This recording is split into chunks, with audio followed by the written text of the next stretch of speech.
Hello, everyone. Super excited to be here today. There's a lot of people, and a lot of people kind of lining up outside and everything. And it's so good to see so many people here to talk about the way we use data and the revolution that has been happening in this space. And as I was kind of getting here, I was thinking about how I first heard about big data. And that was something like 8 years ago in a meetup. And I remember just seeing this big change in a data storage space that has been more or less static for 30 years.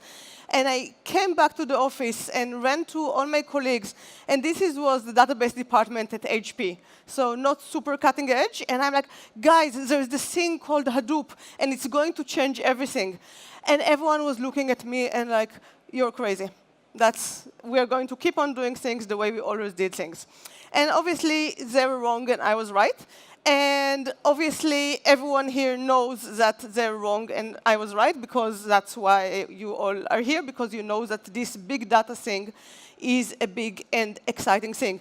And it's no longer a crazy thing, right? I bet that if I walk around the audience later on during the day and I'll talk to you, a lot of you will have stories like, I started this Hadoop project and everyone thought I'm crazy, and it was really tough in the beginning, but maybe 3 months later, or 6 months later, or a year later, and I got a successful project bringing real value to my business, and I got promoted.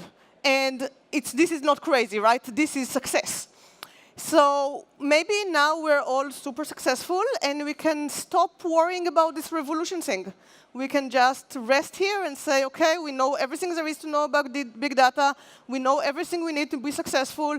No need to keep on chasing new technologies. We're all set. And obviously, you are all here to hear about new technologies today, because this is absolutely not true. This is not a revolution that was over, and now we can rest, and everything is going to remain the same from now on. This space keeps changing, and it keeps changing every day. We find something that works, and then we find something that works better, and then we look for something that works even better. And there's new problems and new solutions that keep showing up. So today, as a result of that, people keep asking me, Gwen, what comes after big data? What's the next thing we should be excited about? So this is what I'm going to talk about today. We have this kind of bold idea of where the world is going that I want to share with everyone. So I see a lot of people that have clearly been around the block once or twice. I have some gray hairs of my own. We've seen technologies come and go. And we know that more or less every 10 years, there is a wave of technology coming through that changes the way we use data, changes the way we build applications, changes the way we conduct our business. And maybe 30 years ago, that was relational databases. And this changed the business so fundamentally that we can no longer remember what life was like. How was it to develop an application without a relational database somewhere? We don't know what was life before. And after relational databases, a few years went by, and we are like, OK, something new. We have data warehouses, and they give more global view of the business, and they bring more stuff together. And again, there is entire professions built on the existence of those data warehouses, right? We have people whose job is BI analyst and ETL engineer, and those did not exist without this fundamental platform to enable them. And obviously, there is a lot of things coming after that, right? We have the Hadoops and the NoSQLs and microservices and cloud and serverless and DevOps. Every time something new comes up, and we change the way we process technology. And the thesis that I have that I want to share with you is that Kafka and stream processing is this kind of fundamental change to the technology. And it's going to be as big as data warehouses were, as big as relational databases. This is a bold claim, right? Telling something that's going to change your life the way relational databases are. This is something big. So obviously, I have to prove it. I need to bring some evidence that, hey, this stream processing thing is going to become big, because yet again, I find myself in a place where people tell me, Gwen, you're kind of crazy. Stream processing, I mean, it's fun, it's cute, we can do some stuff with it, but is it really going to change the way we do things? And I want to prove to you that absolutely, yes. Suddenly everything changed. So when Kafka started, it was used just in one company. And adoption was pretty slow back then. So it started at LinkedIn, and very slowly, it kind of leaked out to other Silicon Valley early adopters. And those are all very advanced, very cutting edge, very data-driven Silicon Valley companies. And they were very excited about Hadoop, about Kafka, and some of them built entire businesses based on this really nice message bus. But obviously, just because something works in the Silicon Valley, that does not mean it's going to work for the rest of the world, right? Silicon Valley, those web technologies, sometimes they have weird ideas that don't necessarily catch on. So this could have happened to Kafka, but it really didn't. And it turned out that a lot of really large global brands started finding this streaming processing and Kafka to be very valuable for their business and their use cases. And we started seeing use cases that we've really never had in mind when Kafka first started. And that's one of the hallmarks of a transformative technology, right? You start seeing use cases that the creators of the technology didn't imagine. So I want to share some of those use cases with you. And the first one that we definitely didn't have in mind when we started writing Kafka, is the Internet of Things. And when I first heard about the Internet of Things, now it was my turn to look at people and say, you're crazy. It was this thing with T-kettles that connect to Wi-Fi and tweet stuff, right? And why would I ever need my T-kettle to tweet anything? But it turned out, and I learned that by talking to our customers, that this is absolutely a wrong view. Internet of Things is about connected cars. And it's about streaming events out of cars and using this data to improve the way the car works itself while it's driving, to power the applications that run in the car. Tesla has very nice dashboards that shows you all kinds of real-time information in the car itself.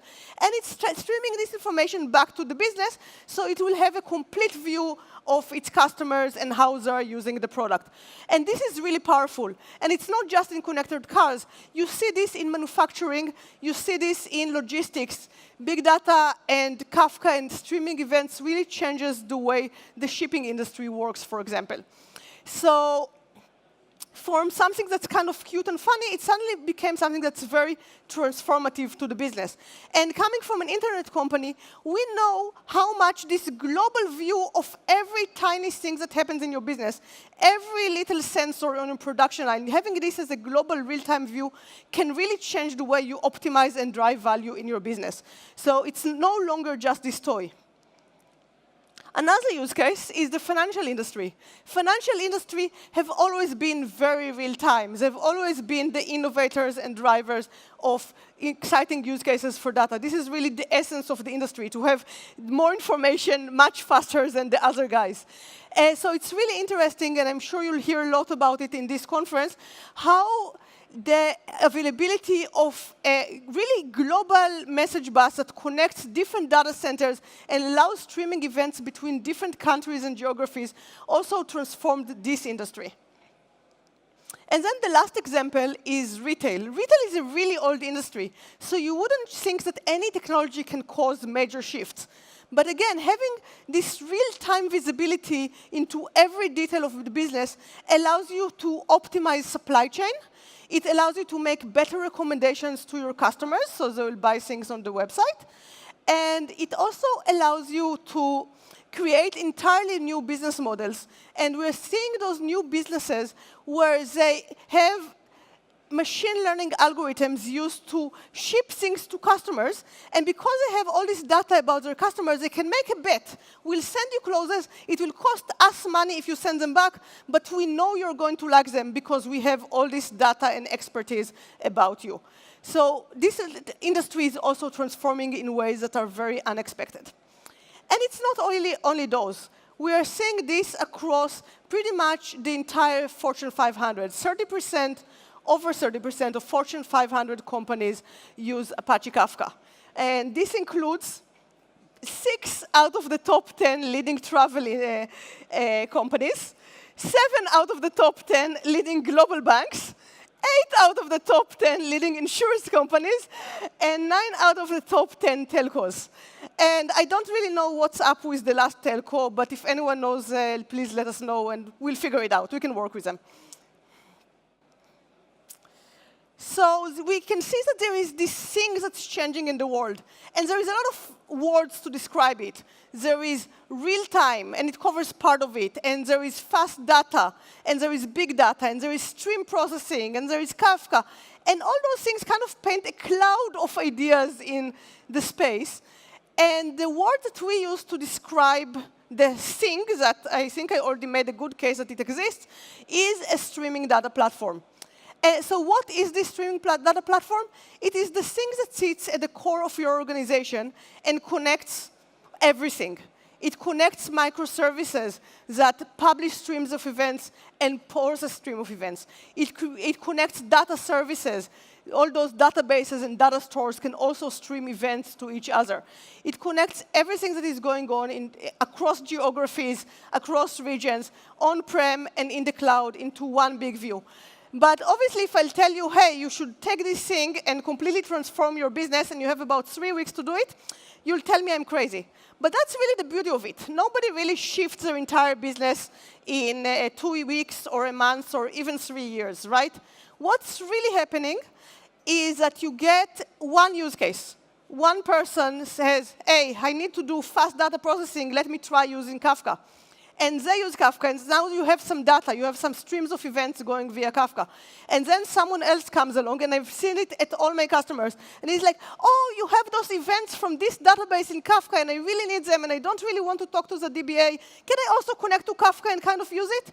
And the next thing you know, there's 5 other teams using this Kafka, and then if one of those projects is super successful, and eventually one of them will be, suddenly like the entire company is like, I heard this Kafka project is really successful, can I do Kafka too?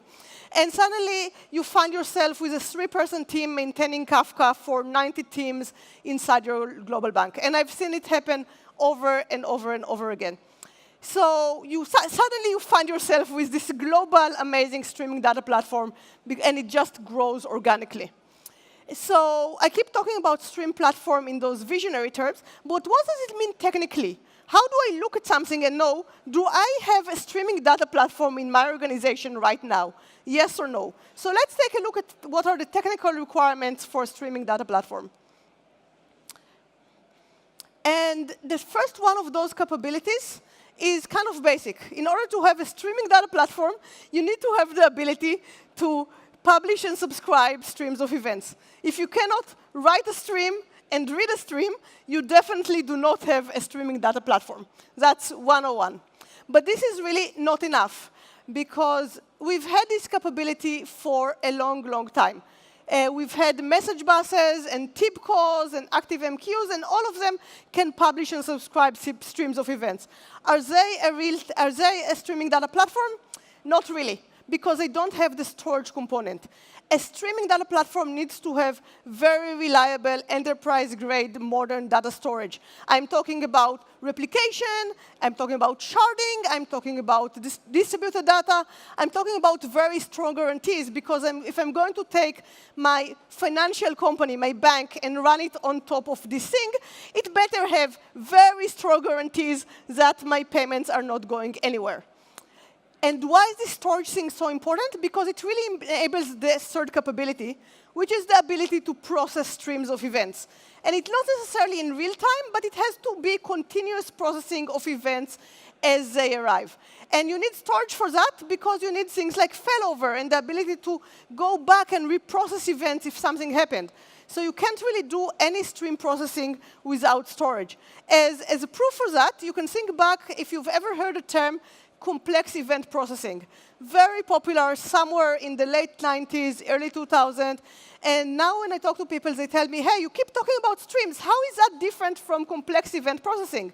And in a sense, it's not that different, except that every stream technology that you think of, Kafka Stream, Spark Streaming, Flink, they all assume that they're going to have a way to store the streams and reprocess and manage them. And in complex event processing, the assumption was that events kind of show up from the air. And without the ability to actually have storage as well as processing, complex event processing was dead in arrival, or nearly so. It wasn't as popular, it didn't grow as fast. So really what makes this platform successful is the combination of all 3 capabilities. You can't leave one out and hope to have a success. And every time we have a new technology that kind of changes something fundamental, we have people approach it from very different backgrounds. And I'm sure everyone here has his own unique background that makes him look at the technology and see something slightly different. And the way it works, I don't know if you know this parable of the three blind men and the elephant. It's kind of this old story. Three blind men walk around in the savannah, and they run into an elephant, and they kind of try to figure it out. And one of them happened to touch the trunk, and he's like, the elephant thing, it's kind of like a snake. And then the other guy touches the leg, and he's like, this elephant thing, it seems to be a bit like a tree to me. And then the third guy touches it, and the side of the elephant is like, ooh, this is a great, big, beautiful wall here. So you have all those different views of this one thing, and it does let you understand things from your point of view, but it also means that you are missing the big picture. So I want to talk about three very common views of streaming platform, what they get correct, and what parts of the big picture they are missing. And the first one of those is the messaging bus kind of perspective.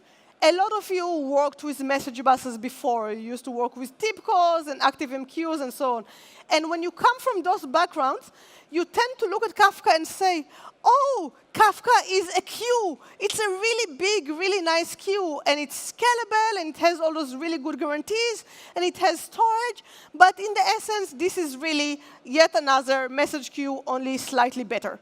And this is absolutely correct way to look at it. Kafka has publish-subscribe interface. We have JMS clients. You can absolutely look at Kafka like a queue. And yes, maybe it doesn't have every queue capability out there, but people definitely took out their old message bus with maybe 1,000 brokers, replaced it with one big centralized Kafka, and a lot of those projects were very successful, saved the company a bunch of money. Nothing wrong with doing that. But it is still missing the big picture. And the part of the big picture that they're missing is that Kafka can do a lot more, and a string platform can give you a lot more. And the first kind of more it gives you is scale. Now, we are here at the Big Data conference. So when we think about scale, we think that, OK, we have some small applications, and they have small data, and they'll run on a small message bus. And we have big applications with big data, and they get the big message bus, and they will run on Kafka. And that's not really the most interesting way to look at scale. The interesting way to look at scale is to think about what happens to your company and your business when you can put all of your data and all of your event queues and all the communication between different parts of your company on one platform. Because then you suddenly get economies of scale, and then you suddenly get communication. And then you get the case where someone who needs some extra data and wants to write an app already have a lot of available data in there and that they can use. You get this really good productivity effects coming from the economy of scale. And because the system is so scalable and also kind of open source, you don't have to think super hard about what if I need some extra data. Do I need to leave some data out because, hey, this message is so big? Because what inevitably happens is like, well, this message is really big. I don't know if I can really put it in there.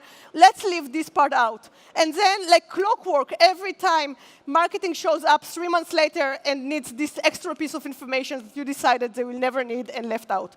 So there is a lot of benefits to just being able to put data in organized streams because sooner or later someone in your business is going to need them.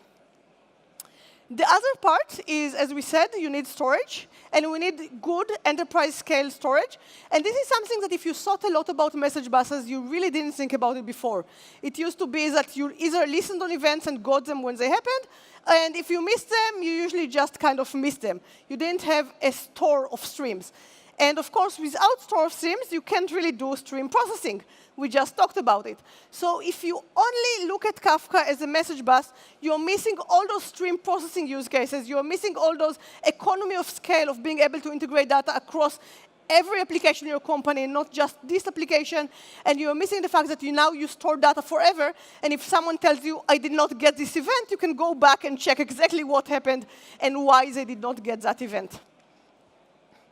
The other lens, which is, I'm guessing, the most common one here in the conference, definitely that's the one that I came from, is looking at Kafka and saying, oh, it's a bit like Hadoop, but fast. So, we used to have this HDFS plus map reducing, And MapReduce is obviously very batchy, and we replaced it with Spark, which is batch, only much faster. But then you say, OK, so if I replace HDFS with Kafka and Spark with Spark streaming, I have pretty much the same kind of thing, only in real time, so it's obviously better. Oh, I have to hurry up. So this is also true. We see a lot of people basically use Kafka in that way, as a complementary and a faster Hadoop. But the part that you're really missing is that you can build totally different applications. So all of you who build applications on top of Hadoop know that it's pretty much always analytical applications.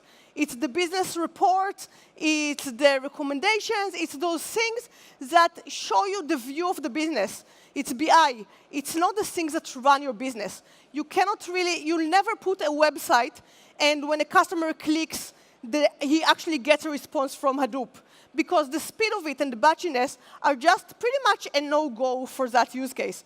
So you may get the reports, but you don't get the customer-facing applications. I come from database world, so for me, Kafka is a bit more like OLTP systems, the order entries, the things that really drive your day-to-day operations of the business. And Hadoop is a data warehouse, where the big reports come from. And the moment you get this kind of analytics and this kind of capability to write applications that run your business, this is a totally different use case, right? So you usually have totally different teams writing application on Kafka. It's not the BI teams, it's your application teams, and they have different requirements. One of them is that the system is never allowed to go down, right? Like, that's basic. If you're Uber and you do surge pricing and you use data from Kafka for that, if Kafka is down, you're going to lose money, which they do. So you really need the system to be available 24/7, and Kafka was built for that. When you upgrade Kafka, it's always a rolling upgrade. When you do maintenance, you can always do rolling maintenance, because it's so critical for us to never have any excuse to take the entire Kafka down for any reason whatsoever. So you can kind of see that how some use cases feed back to the way we build Kafka, and it's kind of a very nice loop around this. Third use case is ETL.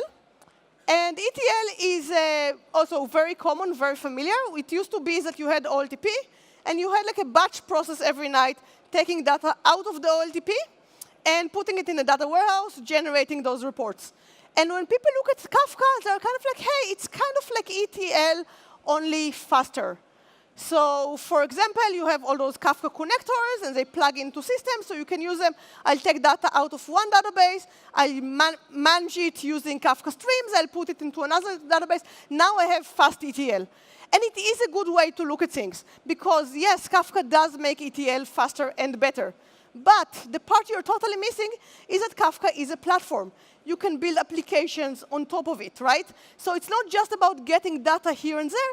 Now you can integrate data between databases and applications in a lot smoother way, because the databases and the applications all work on streams of events. They share the same abstractions. They can interoperate in ways that were really, really difficult in the past. So you have all those different lenses, and you can see how each one of them is missing part of the picture.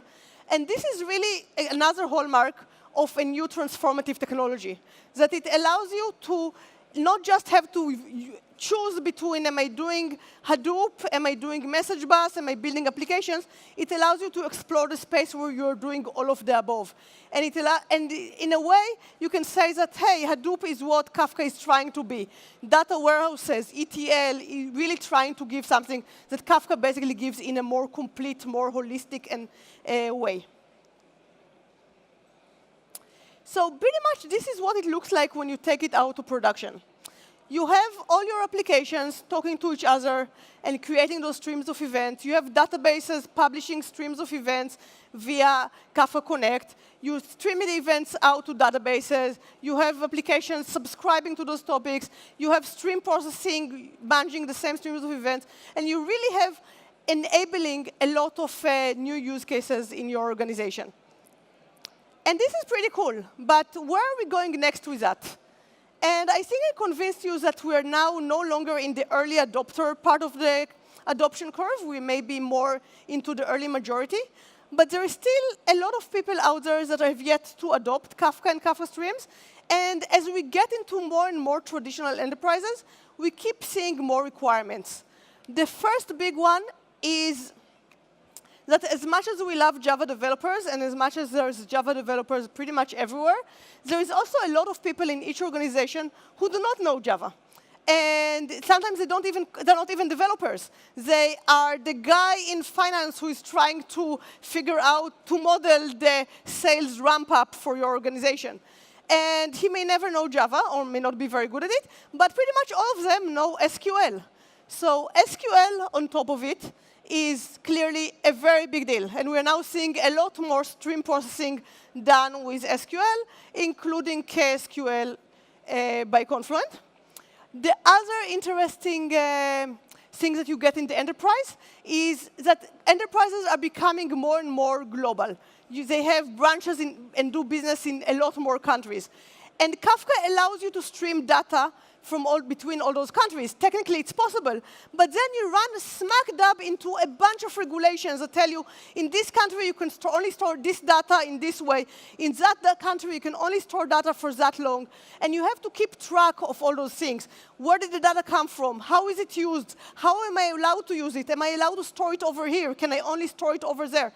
So you also see a big increase in the requirements for better governance, better global scale, high availability.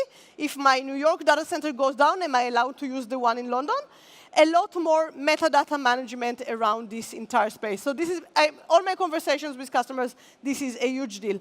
And the third thing is operational efficiency.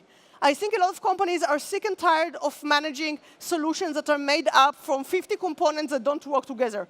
It is inefficient, it wastes time, it wastes money, it's very, very painful for the organization. So solving this, giving things that work well together out of the box, giving solutions that just work and maybe even just tune themselves and have monitoring and have deployment tools and have everything to make life convenient for you. It's something that can be ignored when you're first ramping up. Those exciting Silicon Valley don't really need it. But later on, it becomes a huge deal. So you're seeing all these things coming in from the future. But you can't really talk about the future without talking about how big of a deal cloud is. Because as we just said, people don't want to run the stream data platform. They want to use it. They want to get value out of it. So you see more cloud deployments, and you see more and more hybrid on-prem and cloud deployments as people migrate. And we see about 50% of the Kafka users use Kafka in the cloud. The other 50% usually have their on-prem cloud. They discover the economy of scale of having really, really good team with expertise, give Kafka services for the entire company. And Kafka has a lot of cool cloud things to it. It has the capability to stream data from on-prem to the cloud and back very smoothly, right? The same way we stream data between continents and data centers. And it has the capability to, after you're already in the cloud, to give you a way out. So you can actually make a lot of very bold cloud bets and use a lot of new cloud technology without feeling locked in to a vendor. You always have the data in Kafka ready to stream out. A lot of our customers call Kafka their escape valve for the cloud. So we basically took all that, and we took the fact that requirements from the enterprise is getting increasingly complex, while all the enterprises really want is some simplicity. And we have these distributions that have Apache Kafka at the core, and a lot of tools and systems and best practices that really give you this working out-of-the-box experience. Just deploy it and get to production in maybe a few weeks instead of months or years. And of course, all of it is part of an open platform that you can just download and use. And we feel that technology is better when an entire community, like all of you guys, get to contribute to it and get to be part of the whole thing. So this is our thesis. Stream processing is becoming a huge deal. It changes the way we do business. It changes the way we optimize the business. It changes the way we do our jobs and write applications and use data. And there is a lot of exciting things that already happened and exciting use cases. There is a lot of exciting things yet to happen. And I hope you'll all have a great conference and learn all about it in the next 2 days.